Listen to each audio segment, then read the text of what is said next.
игра учит счету на бурятском.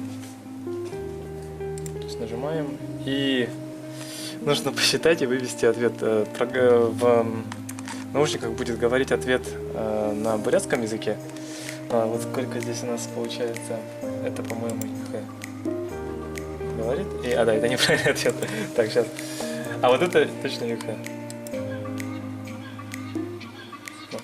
Правильно, да? Ну и в общем, идея следующая. То есть, это игровая форма обучения. Это прототип на самом деле, то есть пока еще просто демонстрация возможностей.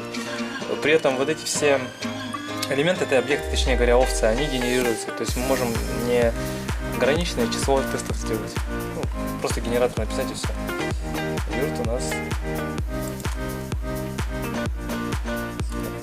Вот. Ну вот такая идея, в общем. Большая пока. Сейчас будем развивать ее в более что-то масштабное.